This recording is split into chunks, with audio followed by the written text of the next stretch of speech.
to our dad on the Cressman podcast. Welcome to this very special edition podcast between the Canadian Country Music Association, myself, and Michael Chugg from the Country Music Association of Australia, Michael Chugg Entertainment, an absolute icon in the business. Michael, the first question I have for you, you have a long list of accolades and accomplishments, and you've done some incredible things in your career. What is the secret formula to your longevity? Believing in the music. I love music. It's been part of my life since I was, a baby, basically. My attitude is I've always had the attitude, if you believe in something, you just keep banging your head against the wall and it works. And that's carried me for 55 odd years. I believe in all genres of music. I totally enjoy breaking unknown bands still, as well as touring the superstars and having relationships with superstars. But there's nothing like the satisfaction of taking a young unknown act and watching them grow into stadium acts, and I think all that keeps us really, really growing. The last 2 years during COVID I've always believed in the internet. I believed in the internet in the late 90s. I knew it would become a major, major tool in our industry. And in the last 2 years, the learning curve for me about how to use the internet and the DSPs and live streaming to keep our artists in the forefront has been an amazing adventure. And you've had a lot of success on that front. Lime Cordial, one of the bands that you manage, one of the bands that you've worked with through the development phases, now has a lot of international prominence, and you guys are eventually going to get them out on tour around the world, I'm sure. Obviously, this has thrown a bit of a wrench into things. So how have you maintained some level of relevance for them in the marketplace, given, everything that's happened on the touring front worldwide? Well, we've had to postpone the big European UK tour 3 times. It's now scheduled for January, February. We're looking at shows in America in March. And we're looking at moving the band to the Northern Hemisphere in May, June for about 5 months. Basically, we've kept it out there. They are very zany guys, the brothers, and they make a lot of great video, a lot of great music. And currently we have a collaboration that's attracting worldwide attention and getting airplay in America and on BBC One with the movie actor Idris Elba, who was down in Australia making a movie, and his publisher hooked him up with the boys and they collaborated on a song which has ended up being an EP which will be coming out soon. But the current single, Apple Crumble, is doing great. And Idris actually got up on stage and played with them in Sydney, which was quite in one of those brief periods where we were able to do live shows. So that's kept their relevance right up there. The other big act, Shepherd, we've just been releasing. We had a new album come out earlier this year that we did a live premiere concert worldwide. We've just released 3 EPs of back product under themes of Love Was Never Easy, and they're all doing very well. And we're just keeping the music out there. The band Shepherd, they did a single a month leading into the last album, so 12 new videos and so forth. And our country act, Casey Barnes, is about to have his 5th #1 single here. A new album's due for February. We're going to pre-orders in about 3 weeks. He's lucky that he lives in Queensland, which is really the only place that anybody's been able to play live, pretty much without, to get it in perspective, Sydney is in its 16th week of lockdown. Melbourne is in its 8th or 9th week of lockdown. And today, Melbourne just recorded the highest ever one day of COVID cases in Australia in the last 22 months at 1,900 cases. So we're a long way away from getting anywhere back to normal, but New South Wales has hit 70% vaccination this week, which means 5 of us can go and have dinner next week. Well, that's good news. Yeah, Some semblance of normalcy, and it seems like it's always darkest before the dawn, right? And it yeah, looks like this is no exception to that general rule. We're going to have to all get vaccinated, do what we can to fortify our health, but this is going to burn through, and we will all get some version or variant or strain of this thing at some point. It seems like it's the new cold, yeah. you It know. does, doesn't So it? Yes. yeah, yeah, it's pretty painful to watch, but we'll be on the other side of it hopefully sooner than later. As it pertains to breaking artists internationally from Australia, obviously you've got a track record which you just articulated. Um, what are some of the barriers that you come up against? Because where I'm going with this is in Canada, a lot of times we will build stars domestically.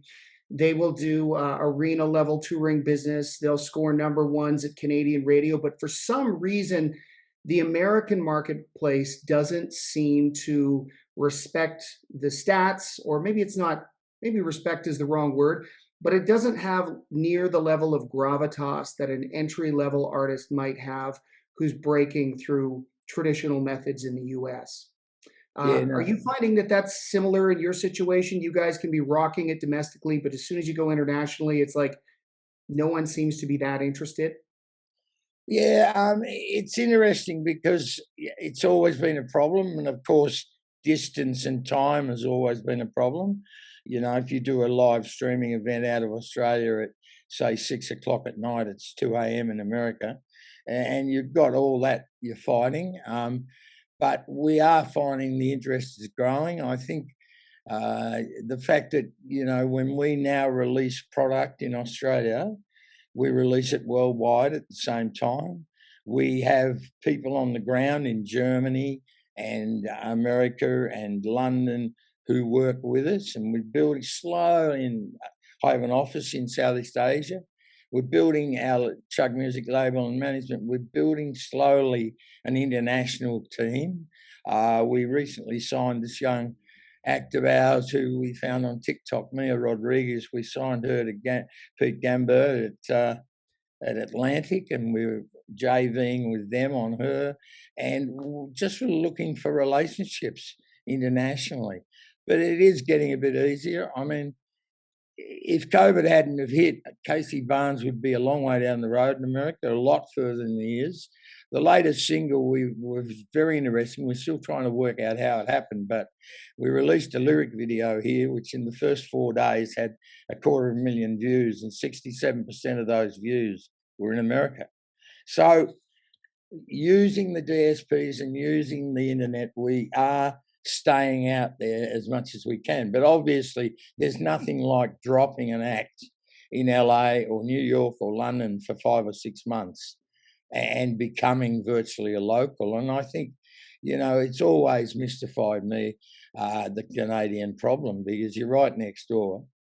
And, I've worked with a lot of Canadian acts over the years, and I've some of the acts I've worked with have had to move to LA to make it, even though with the success in Canada. Yeah, it's not an uncommon story in Canada. It's usually moving to Nashville, obviously, and you Yep, guys face the same reality of that entrenched yep, infrastructure and just the fact that Nashville is just the mecca. If you're going to make it in country music, you've got to be connected and respected in right. that market as That's right. much as anything else. Now, Australia and Canada, both Commonwealth countries, a lot of similarities and alliances and alignments as it pertains to culture. We've got about 38 million people up here. You've got 25 million people in Australia. We're both sitting on massive land masses. So Yeah, we have the geographical challenges of touring, although yours is much more significant than ours, given the fact that most of your population centers are right around the outside of the country. What advice do you have for Canadian development acts? Because this is a big cross section of who's listening to this podcast. What advice do you have for them to build up enough demand for them to come down into Australia and tour to some degree successfully, or at least plant the seeds whereby they might have a fan base in the future? um, using the grants that the Canadian acts get, I mean, it's no secret worldwide that the Canadian government have put a lot of time and energy into their music and the music acts. And over the past 20 odd years, we've had a lot of Canadian acts come down here with the support of the Canadian government and start at the ground level in clubs and so forth.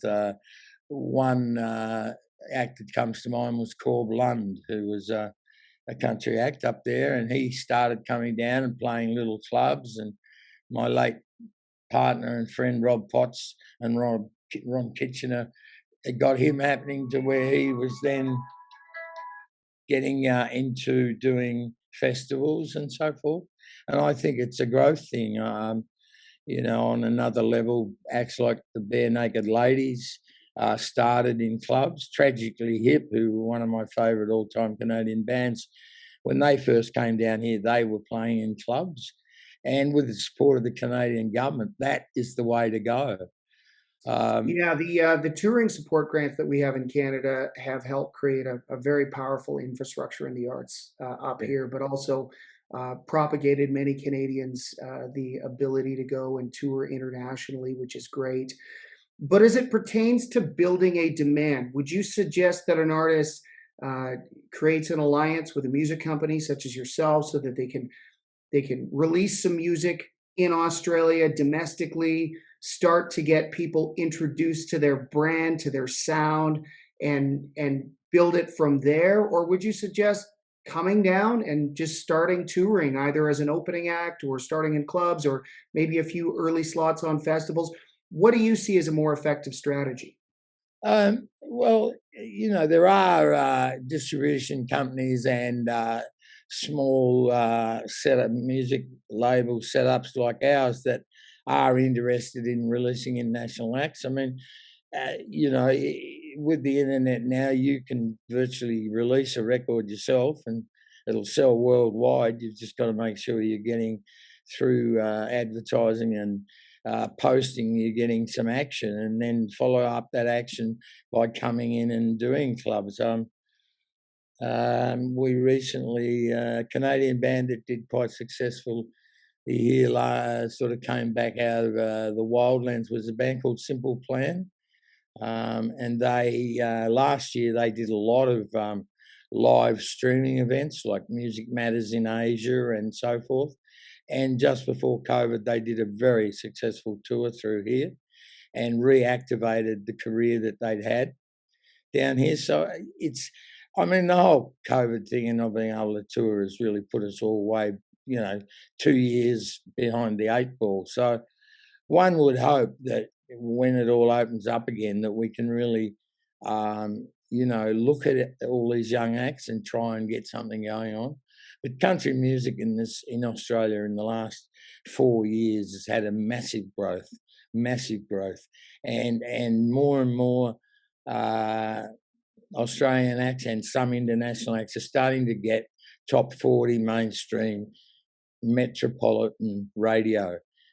Acts like Dan and Shay and local acts like Morgan Evans, and obviously Keith Urban is now a superstar on mainstream radio. We're very excited that we've just had Casey's latest single added to Metro, the Hits Network on Metro, and more like Luke Combs and people like that are breaking through on the metropolitan radio. And I think that is something that's really started to happen during the COVID situation. And of course, there's nothing like having an act down here so they can go and visit all these radio stations and go from there. Yeah, the country music has always had a presence in Australia, but it was very niche prior to about the mid 2010s when the Alan Jacksons and Brooks and Dunns and Tim McGraws all of a sudden woke up to the fact that they could come to Australia, play for thousands of fans, walk out with quite a bit of money, and then that sort of opened the floodgates, and now they wanted to come every 12 months after that. But we've had to fight them off. It took us 25 years to get Alan Jackson here, and then he finally came, and then wanted to come back 2 years later. And of course, it didn't work the same way. The same with Brooks and Dunn. First time monstrous, second time. So those acts we've now, taught those acts, and they understand that if you haven't been here ever and you come in, you can't come back next week. With the younger acts like an Ashley McBride and Low Cash and Luke, when Luke was more, you can come quicker, right? So it's been interesting. But you're right. When Rob finally broke down the walls of, the acts thinking America was the only place in the world, it's been incredible. We were lucky. I was lucky that I got involved with the Dixie Chicks from day one when they had a demo cassette, and we took that band into clubs and theatres. And, last tour 5 years ago, we did amazing business, and we can't wait to get them back. But slowly but surely, we've been breaking that down, and it's evident on the CMAA conference call we had this morning how many Scott Buschetta was on there talking about a couple of young acts, and it's a two-way street, and hopefully it's going to, once the COVID thing settles down, it'll really start to mount up. What tour or artist do you credit with starting the trend of popularity in Australia? Which one was it that you think really opened your eyes to the potential and possibility that Australia could become the juggernaut country market that it is today? Always ranked top 4, top 5 in the world. Yeah, well, we were like the Dixies go back to the late 90s, but they crossed over to mainstream.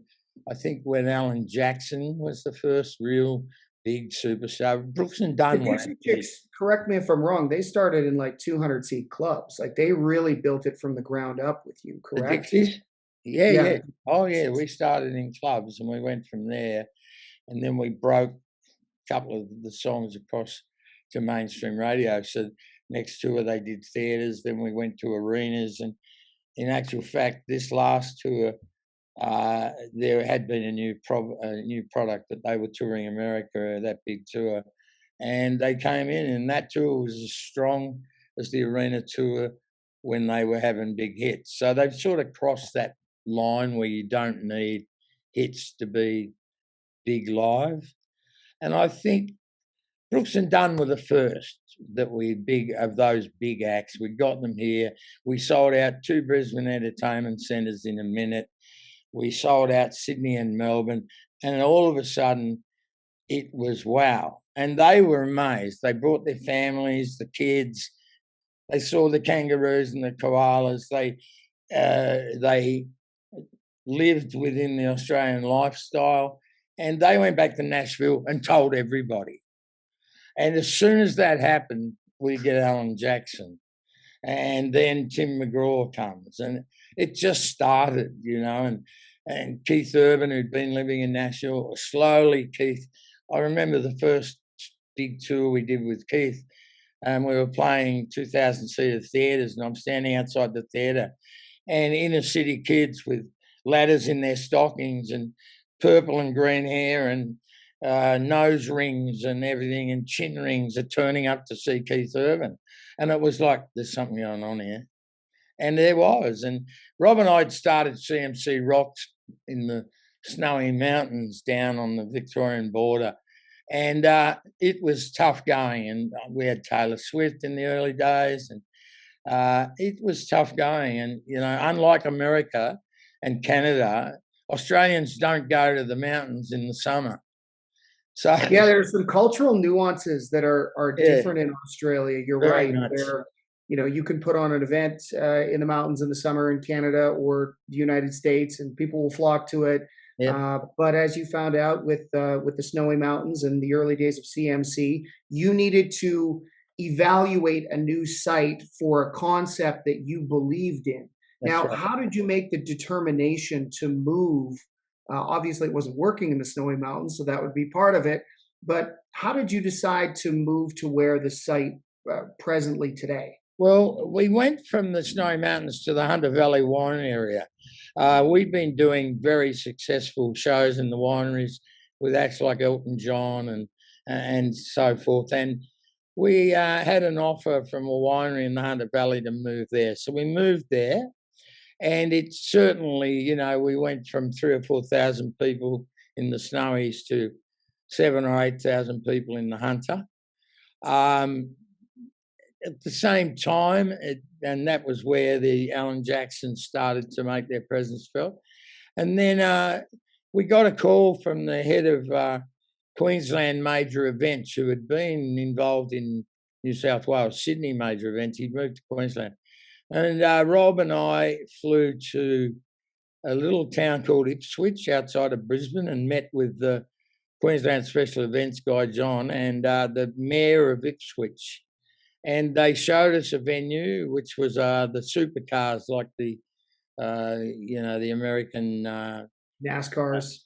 Yeah, the sort of NASCAR style events. And there was this beautiful parklands at Willowbank, an hour out of Brisbane, and the Queensland government and the Ipswich government council gave us money and helped us move. So we moved there, and it's just gone from strength to strength. And, you know, some of the headliners we've had up there, Luke Bryant and the Dixie Chicks and Florida Georgia Line. And so we started to really get the major acts in there, and we've broken a lot of acts out of there. We broke Ashley McBride out of there. Luke Combs, I mean, unbelievable. His albums have been in the top 20 in the mainstream charts here for like 18 months.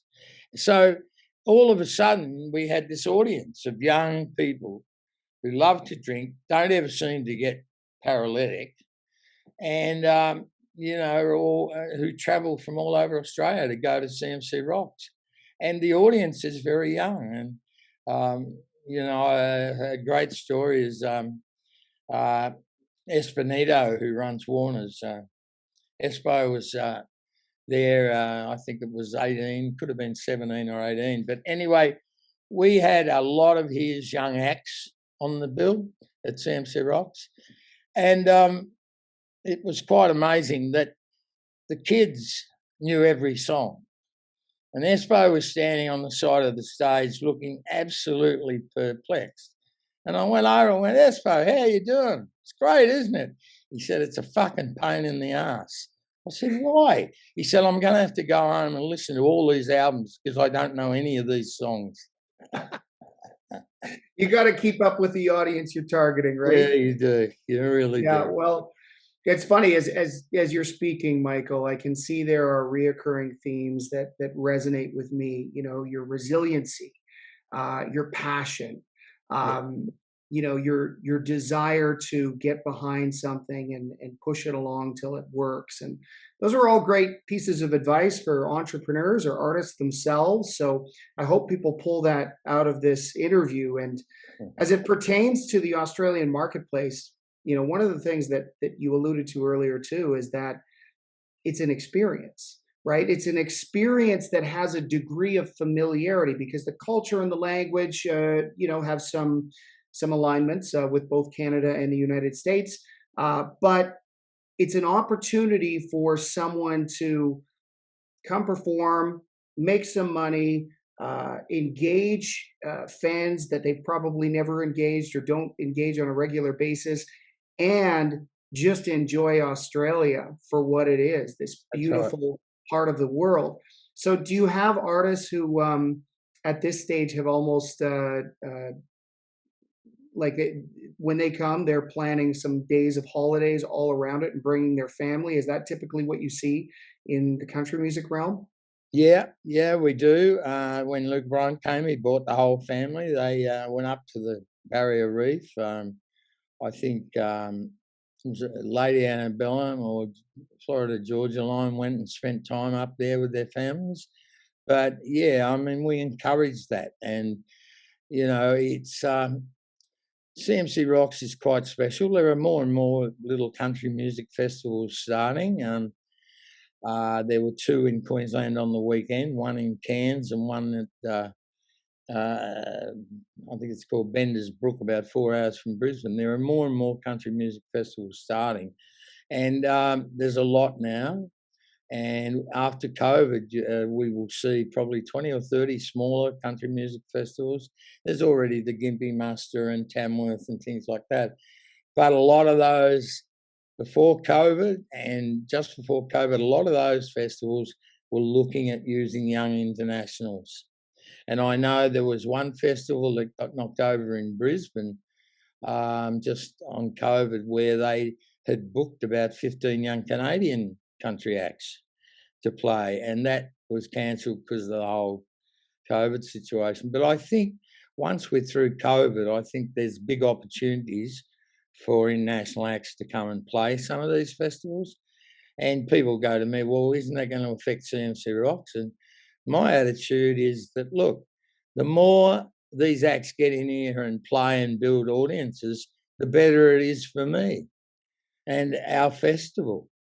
You know, the bigger the better. I mean, it's like, you know, I have Australian artists, but when I'm overseas, anybody asks me about an Australian act, whether I'm involved or not, I tell them they're the best thing since sliced bread, because the bigger Australian artists get, the bigger everybody's acts get. And it's the same process with the Canadians.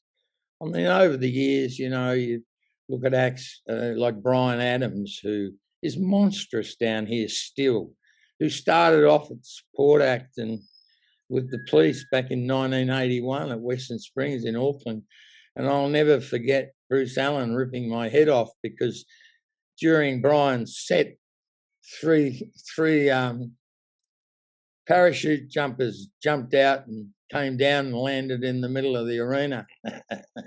Oh my God! Well, you know, you haven't worked in this business unless you've been yelled at by Bruce Allen. So no, you're right. You're right, Tim. that's really a badge of honor in some regards. Yeah. So Yeah, you know, so it's it's a two-way street, and I became a bit of a conference junkie, and I probably did Canadian Music Week about 10 times, and you know, I always enjoyed it, and it's for me it was always you know, a learning curve and something that I started off when I first went there in the 90s, coming back here and bashing heads in Canberra with our federal government to try and get, you know, to get them to do what Canada was doing. I couldn't believe it. Canadian Music Week, all the radio stations were there.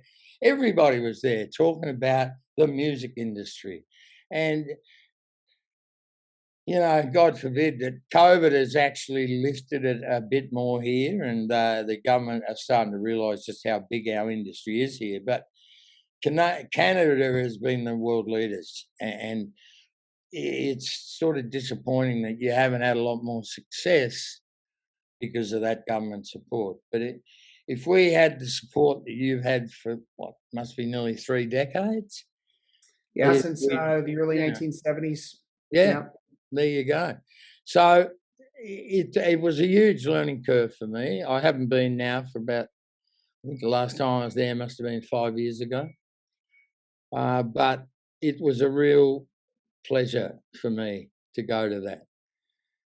And I'll never forget the first time. It was a hotel right down on the lake in Toronto, and it was like the wind chill must have been 50 below. I'd never. That's no fun. Yeah, that is a full Canadian experience, though. Yes. Experience that. So interestingly enough, here in Canada, and you alluded to some very poignant truths about our business and the support and the level of positive nationalism that we have to sort of gather around our arts community. But we also have this interesting component to our culture in Canada where we often don't fully accept artists as stars domestically unless they've broken internationally, worldwide, particularly in the US. Do you guys suffer from some of that as well culturally, where artists might have to go abroad before they're actually respected at home? Up until about 10, maybe 12 years ago, it was horrible. If you didn't go and make it overseas, you didn't last very long here. You were only as big here as your last hit. You had to be Keith Urban or bust. Yeah, you had to go and do it. I mean, Keith had to make it in America really to get before he got on mainstream radio here. But it all started to change in the early 2000s.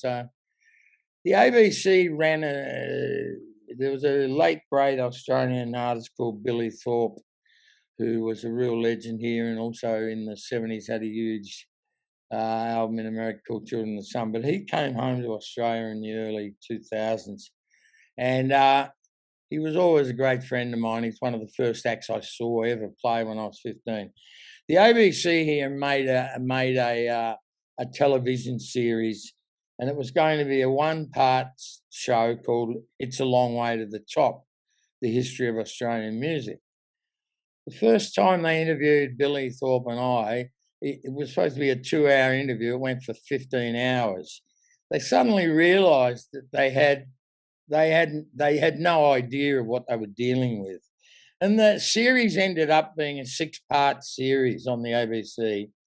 It is still the most watched documentary in the history of Australian documentaries. And I was overseas, and I'd come back, and I was at the customs desk, and the customs officer said to me, "Oh, I love that Billy Killed the Fish show." And I went, what's he talking about? Anyway, I'd been back a day, 2 days, and people kept talking to me about this ABC show. And I realised that Long Way to the Top started.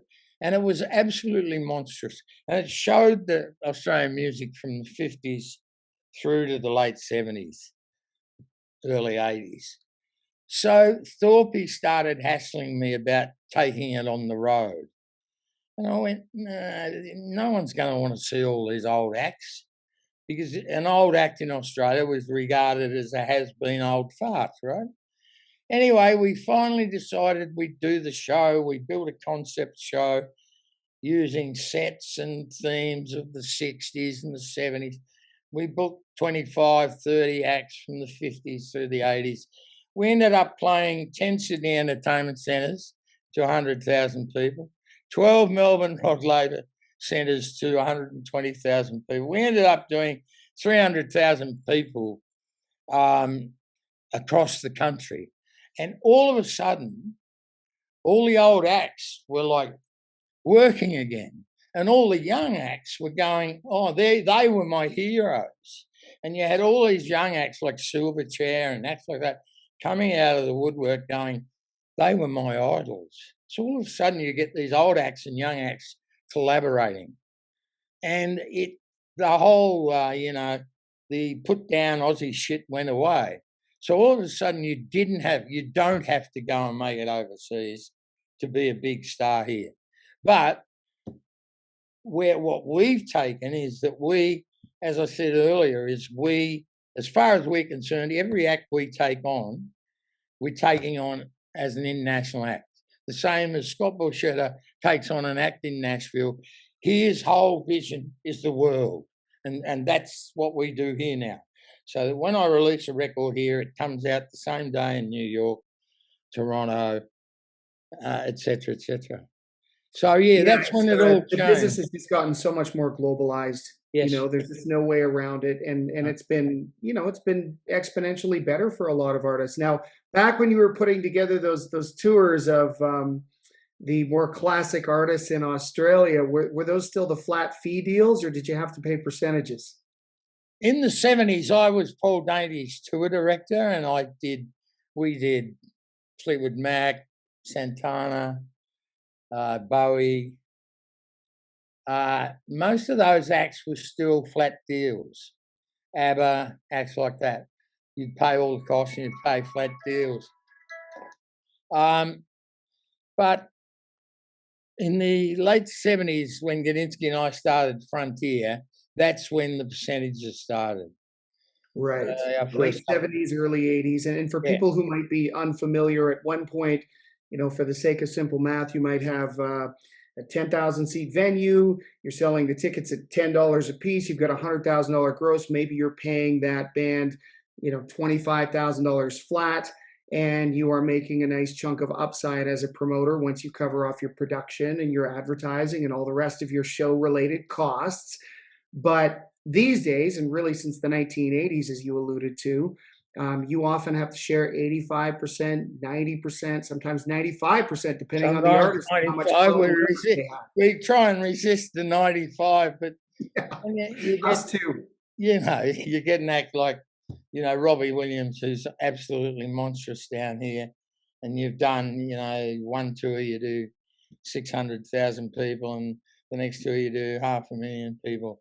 It gets tough to keep it down at 85-15 or even 90-10.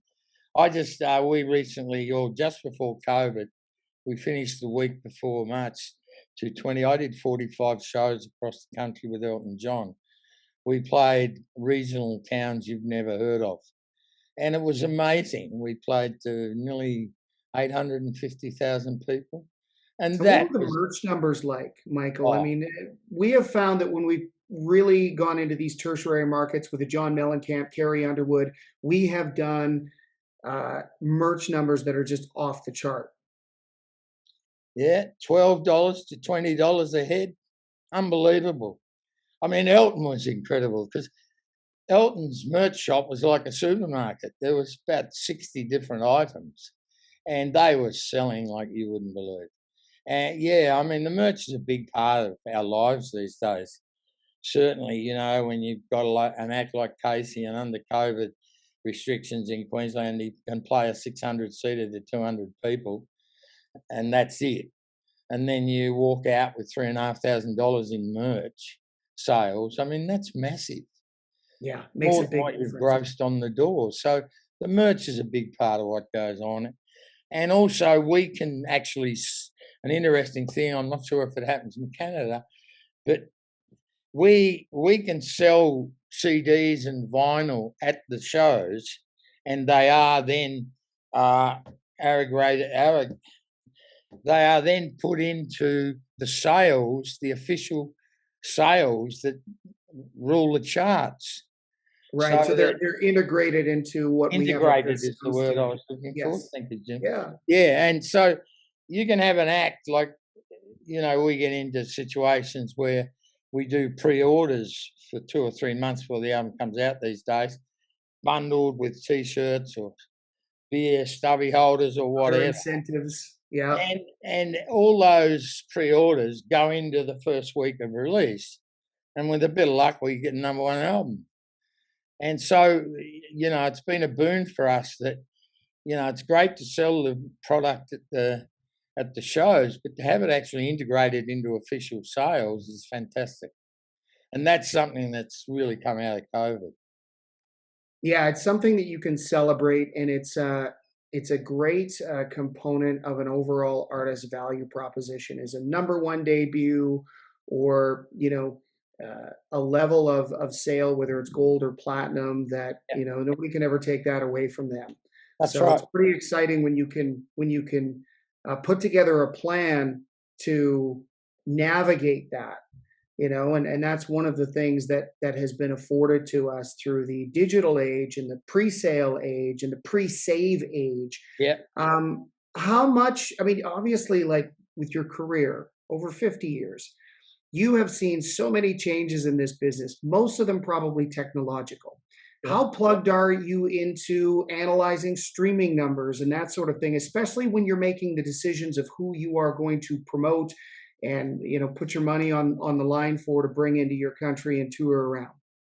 Look, the stats are huge. Knowing you can't get enough of the stats, to be honest. We analyse them all the time. And with the acts, we're looking at touring and also with our own acts, obviously. With your own acts, you see a spike in Brazil or Poland or somewhere, and you go, well, that's interesting. And you work out why and why it happened there, and if that can be utilised anywhere else. But one thing I have also learned is you cannot 100% rely on these massive stats to sell tickets. I'm sure you've discovered that. Yeah, sometimes it doesn't translate. No, it doesn't sometimes, and it took a couple of hard lessons to work that one out. I think I think that you have to connect the artist with the brand, with the song, to sort of imprint it enough in the mind of the consumer that the bell rings when they hear that name of that artist. Okay, that's that artist sings three of my favorite songs on my playlist, right? A lot of people, you're right, data is imperative, but a lot of people don't understand that it's not something to be worshiped. It's not everything. You No. also have to do some research. So how do you do that? How do you go beyond the data to know whether or not an artist is going to resonate, especially if it's a first time tour? Um, well, you look at what's going on overseas, which obviously now the world's so much smaller, it does have an effect on what's going on. In the old days, you'd pick up the phone, you'd ring Sony Records, and you'd get the sales and the vibe, and that'd be a big part of it. Well, we hardly speak to the labels when we're doing pre, looking at possible tours because they're not that relevant anymore. You can get all the stats you want yourself without bothering waiting on a record company to come back 3 weeks after you need them. Spotify is amazing for that. It is, and building up relationships with the DSPs where they trust you, and you can get a little bit more out of them than necessary, than they would necessarily give you has been important. But it's pretty much on the vibe too. And I mean, I'm not against walking up to a kid in the street and saying, "What do you think of this?" I'm totally into that. I mean, there's nothing like word of mouth. And we've just announced Billie Eilish coming back in 23. We did her original tour here. And I expect that we'll see an amazing, well, I know from the emails and texts I'm getting from people I haven't heard from 20 years ago whose 12 and 15-year-old girls want to go. So I know it's going to be a monstrous situation. But when we first did Billy, she was unknown. We brought her out and put her on a festival we do here called Laneway. And then the next time in, we played mid-level arenas, and this time it's how many shows is she going to do? So it's all about picking up the vibe and being, and having a network of people like Susan Heyman, who's the managing director of Chugg Entertainment, and now quite a power player in Frontier since Gudinski, God bless him, and I did that JV a couple of years ago. People will ring her from America and tell her about acts we've never heard of, and that's very important. If you sent me an email and it said, "Look, we've got this act, we think it's interesting," we actually listen to it and look at it Right. because it's Now, beyond the data, beyond the real-time feedback you're getting from fans when you're doing your research, which I think that is important to remember that promoters, especially old school promoters, still do that. oh, you have to. You have to. When's the last time you saw an artist who captured you? Where you went, okay, maybe the data's not there, maybe but you knew there was some brilliance, there was something proprietary about that artist. Maybe it was a early slot on stage at one of your festivals, but you saw them and you went, this could be something. When's the last time that happened to you? Wow, I need to think about that. Um, oh, there were so many over the years. Going back, I mean, the first time I saw Robbie Williams in England, and he meant nothing. It meant nothing anywhere else, and that just was stunning. I mean, And there's what a was it about him that captured you? Was it the showmanship? Was it the vocals? Like, what were the things that just made you go, this guy's going to be massive? showmanship and the songs. I think the songs are very, very important. I really push that on all our acts. It's like with Lime Cordiale, who you mentioned earlier, when we first started with them. It was my partner Andrew Stone working with them non-stop and putting him into LA to write with some writers to learn how to make hit songs, how to make great songs. And then on the other side of it, it was me teaching them stagecraft. It's quite a joke down here that if I could sing, I'd be bigger than Elvis, because I had incredible rapport. Did you with ever the have any desire to become an artist at any point? I couldn't sing for shit. No, Right. no, it was always, I realised that early on. So this was a way for you initially to become close to the music, Yeah. to function within the ecosystem of Yeah. of music to a level where you brought the most value, and that wasn't on stage; it happened to be off stage and backstage, and that's really how you got started. But it was the music that moved you, and you just talked about the DNA of a great song, which, it's such a subjective thing, right? Sometimes you play a song for somebody and they're like, that is awful. And then somebody else loves it.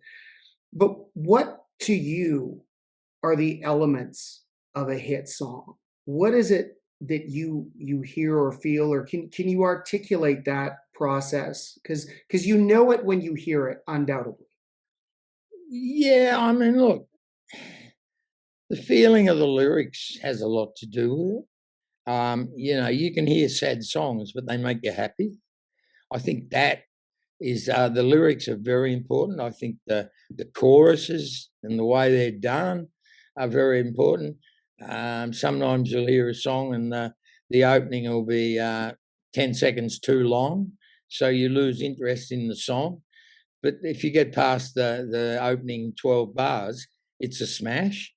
So it's just building the song so that it's like, it's incredible, today you go to a show, even with these young unknown acts, and there might only be 60 people in the audience, but they know every song.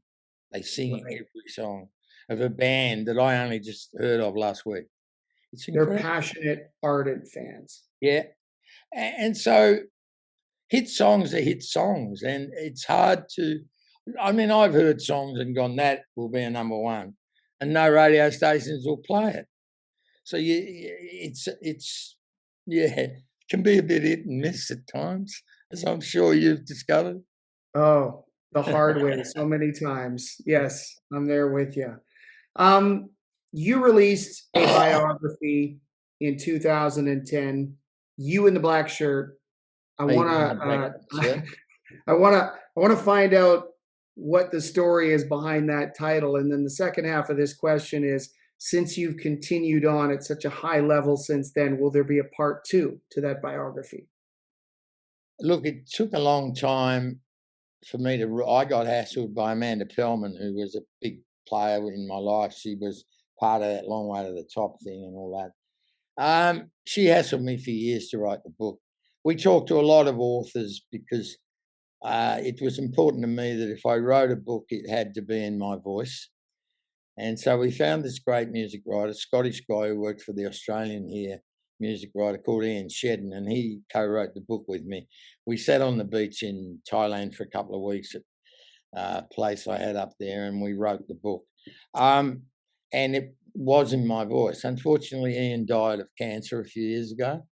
And for me to actually sit down and do another one is a really tough thing for me to think about. I would imagine it's pretty intense. Yeah, it is. I've been doing a lot of podcasts lately. People want me to do a podcast. If I think they're relevant, I'll do them. And I think the tapes of those podcasts, when I'm dead and gone, maybe my smart daughter, who told me she'd never take over my business till I was dead, maybe she'll put another book together. But anyway, we won't go there. Going back to Hey You and the Black T-shirt. We were doing. I'd always, talk to the kids at these shows, and kept it all calm. And if it was a hysterical crowd, I'd sit them on the floor and do all that sort of stuff. And anyway, we were doing Guns N' Roses at Eastern Creek in Sydney. We had Skid Row and Rose Tattoo on the lineup. It was a big lineup. We'd sold 70-odd thousand tickets, which today is still the record of the biggest one-day show ever in Australia. So it was 40 degrees heat. And my head of security, site manager, Andrew Tatray, was at the gates. And there was this hill, and the stage was at the bottom of the hill, and the gates were over the top of the hill. You couldn't see them. So I'm on the stage at the microphone, and he said, "Get ready. Gates are open. Here they come." And all of a sudden, like the Apaches or the Sioux, there's 10, 15,000 kids on the top of the hill, all running. And I've gone, "Hey, you, yeah, you in the black T-shirt, stop fucking running." And that's where "Hey, you in the black T-shirt" came from. You were talking to all of them. They just didn't All know of them. it. They all stopped, looked at each other, laughed at each other, and walked to the stage. Oh, love it. Well, you were doing it for their own safety. That's right. Thank you so much for taking the time to do this. And congratulations on the monumental level of success you've had in your career, your ability to adapt during these crazy times in COVID. And there's a lot of people up here in Canada who have heard you by name, and you're famous and infamous up here in the best of ways. And they will get a lot of value out of doing this. So I really appreciate it. I've really enjoyed talking to you, Jim. It's been fantastic.